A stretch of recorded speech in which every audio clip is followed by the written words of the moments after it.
Hey friend, are you like me and love to thrift and you love to upcycle? Then this video is for you.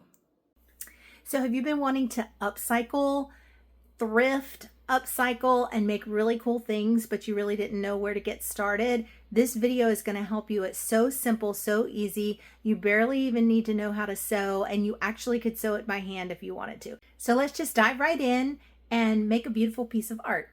Okay, so this is what I have been working on.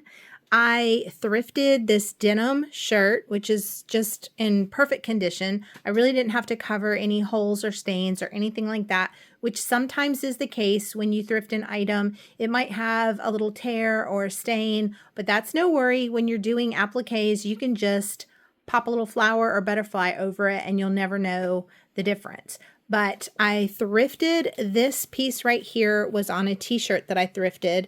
I cut it out and used it on this denim shirt. And then these flowers came from a beautiful piece of fabric that I will link the my Amazon affiliate link to this fabric in the description of this video.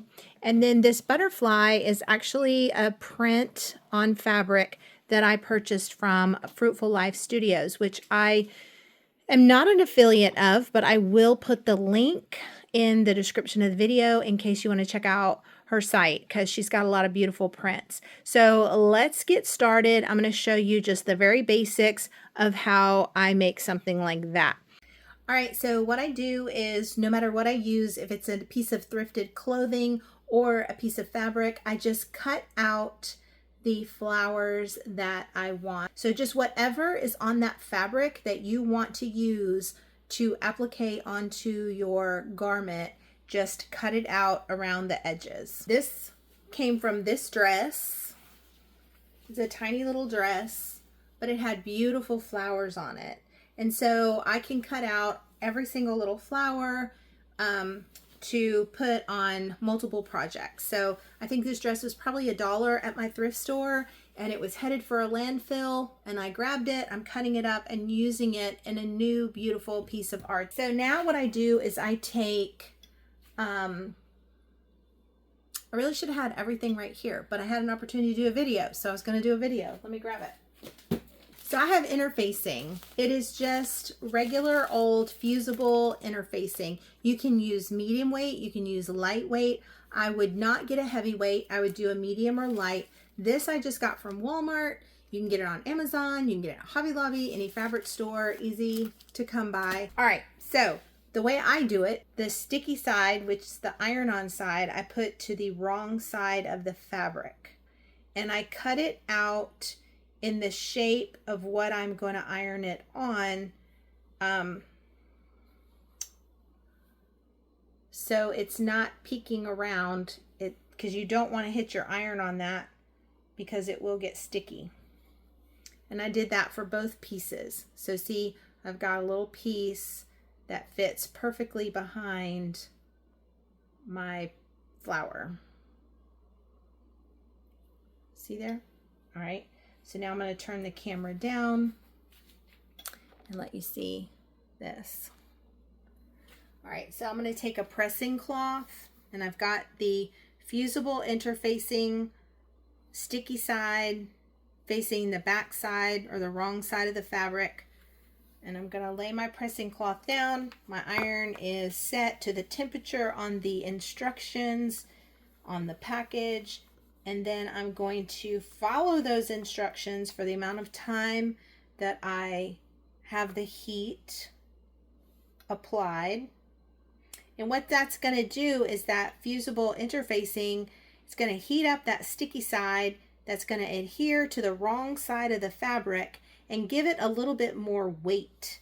Also, when you sew it onto your fabric or your piece of clothing, it will sometimes keep it from fraying too badly on the edges, so that it will stay in place on your garment over time. And after it's washing, you wash it a lot, it will keep it from fraying because it's holding those ends together. So like if you don't do a zigzag stitch all the way around your applique and you just do a straight stitch, there is a little fraying that can happen. This will keep it from unraveling, fraying, whatever you want to call it. All right, so let's let it cool for a minute because that sucker can be hot. All right, so now, oh look, that is so cool. Look what just happened. Huh. Wow, that is so cool. Okay, so now I have a new project in mind.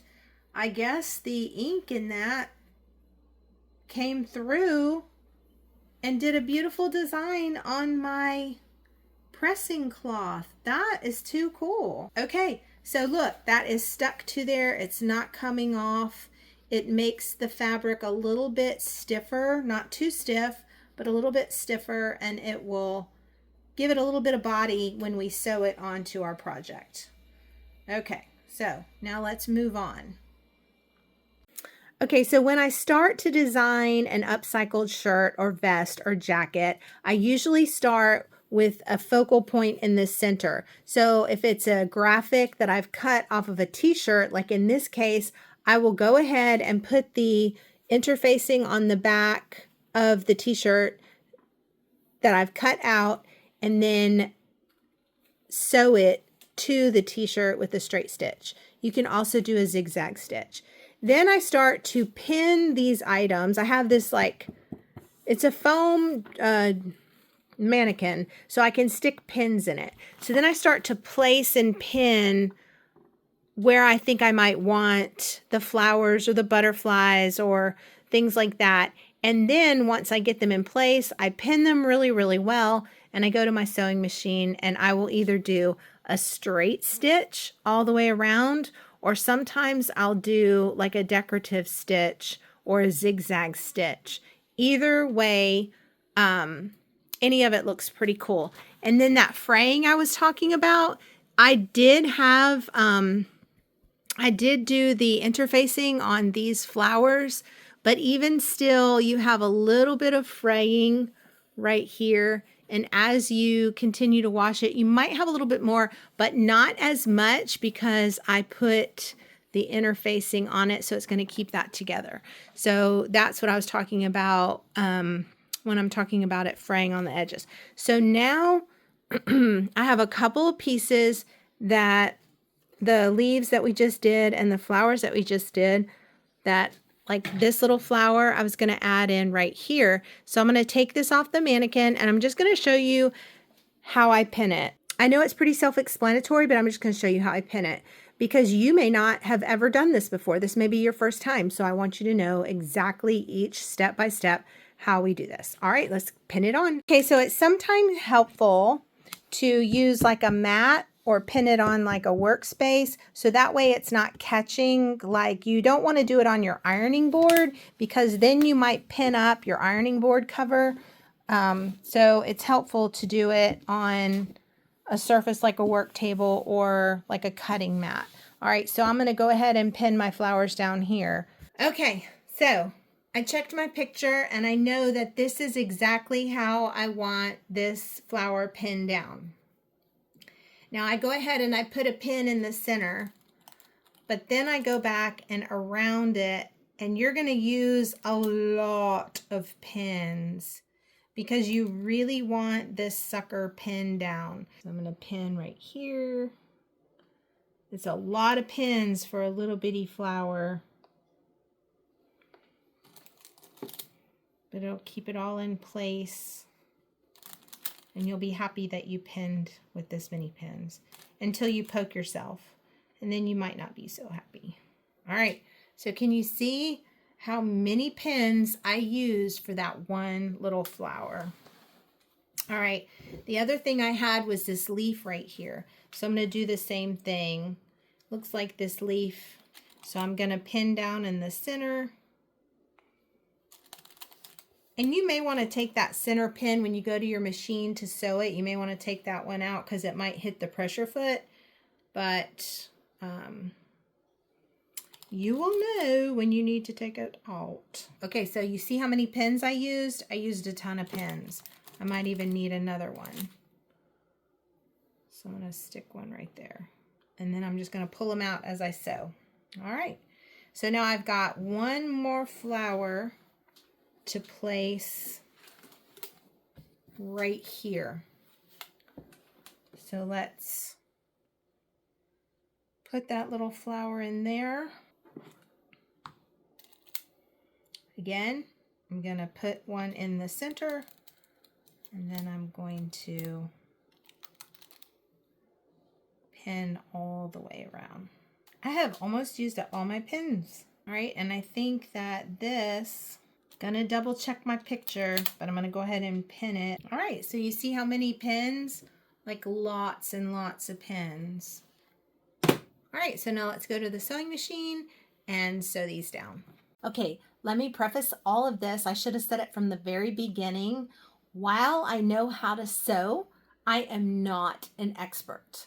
I am just a girl flying by the seat of my pants. I've been sewing for a really long time. My sweet mama taught me how to sew, but I am not an expert, nor am I a teacher. I am just sharing some of my techniques that I use that are super duper simple. Yes, I'm just saying all that so that you don't judge me too harshly. Let's just be friends. Okay, so I chose to use pink thread because I just thought the pink would be pretty complements to the pinks and the reds on this top. But it's super simple. All I'm doing is I'm dropping my pressure foot. See, here's that middle pin, and it is keeping my pressure foot up, so I'm going to take it out. And then I'm going to start sewing. And if my machine sounds terrible, I think it needs to be oiled. So I just did a back stitch. I did a couple of stitches forward, and then I did a back stitch. There is a young lady that my grandmother likes to watch her sewing videos. She is a good sewing teacher. And she says that you back stitch because her mama said so, or her grandma said so. And that's why I back stitch. But I also back stitch because my mama taught me that if you don't, there is a good chance that your seams will come loose. And all that hard work will be for naught. All right, so I'm leaving my needle down and I'm lifting my pressure foot up and I'm shifting it just a little bit, putting it down, removing the pin so you do not sew over the pin, and then I'm stitching, and it's just a straight stitch right there. So I'm leaving that down, I'm lifting my pressure foot, I'm shifting just a smidge, and I'm continuing around the edge of the flower. Sometimes you don't have to lift the pressure foot up, but sometimes you do to be able to move it. When you do that, leave your needle in the fabric and just shift. All right, I'm back right where I started. I'm going to back stitch a couple of stitches, and then I'm done with that small little flower. I just got stitches out today, and I just dropped my phone on it. And I almost said a bad word because it hurt so bad. Okay, rant over. Woo, that hurt. All right. So I wanted to switch it to this side so perhaps you can get a better view. But maybe not. We'll see. Ready? Let's go. I'm going to remove that pin so I don't hit it. With my needle, I'm going to sew a couple stitches, then I'm going to back stitch, and then I'm going to follow the edge of the flower all the way around. I'm going to move that pin. Do not run over any pins, my friend. All right, there we are. I leave that needle in the fabric so I can shift it around and then remove the pin. Shoot fire, I hurt my finger when I dropped my phone on it. That was not fun. My husband got me some kind of like, I don't know, some kind of spray that kind of helps numb it. So I think as soon as I sew this flower on, I'm going to get me some. That like literally made me sweat. It hurt so bad. You wouldn't think a little pinky would hurt so bad, but it did. All right, so basically I'm just doing the same thing I did with the other flower. I am following the edges. And I'm not like right on the edge. I should have said I leave just a little teeny bit around the edge. All right, so I'm right here back where I started. All right, I'm gonna clip my threads. And there we are. And you can see, I just leave a little bit. What is that, my friend? Like 1/8 of an inch? 1/16 of an inch? What do you think? Tell me in the comments. Okay, so now all I have left are these little leaves. I'm gonna do them, and then I think I'll be done, at least with the back of this. Okay, so when you're done with your project and you've sewn all of the appliques on, there is one very important thing that you need to do. My mama taught me that there's a big difference between homemade and handmade, and that is that you finish the project well, trimming all the threads, making sure it's all neat and pressed and done at the end of the project. So we're going to trim some threads. I went ahead and trimmed this side of the garment, and then the back side, or the inside, wrong side, whatever you want to call it, is really cool because it has all the designs that you've sewn, the flowers and the butterflies and all of that. So it's got kind of this abstract shape, but it also has all these threads. So we need to clean that up. We need to cut them, trim them, so that it's nice and neat and not scraggly looking and homemade looking. We want it to be handmade. Okay, my friend, so that is how I do it. Interface the flower or piece that you want, then pin it on in the design that you want, and then just pin it really, really well and straight stitch all the way around the outside of the flower, leaf, butterfly. Just leave a little bit of an edge there. Now, if you want to go back in and do a zigzag stitch or decorative stitch around it, you can do that, or you can just leave it. Oh, I see a thread I missed. And I just got done telling you all about threads, trimming your threads. See, it's right there. Anyway, you can go back in and do a decorative stitch, or you can leave it just the way it is. I left this one just the way it is, so it's probably going to stay that way. If I change it, I'll let y'all know. All I have to do now is I'm going to go around to the front of the shirt and carry a little bit of a design down the side. And then I'm thinking about gluing some fun little roses or something on these little snaps to give it an even girlier look and more fun. So that's our project. That's how it's done. I hope this inspires you to create your own upcycled jacket, top, or vest, whatever you like. Just have fun creating it. Thanks so much for watching, and like, subscribe, and hit the notification so that you won't miss my next video.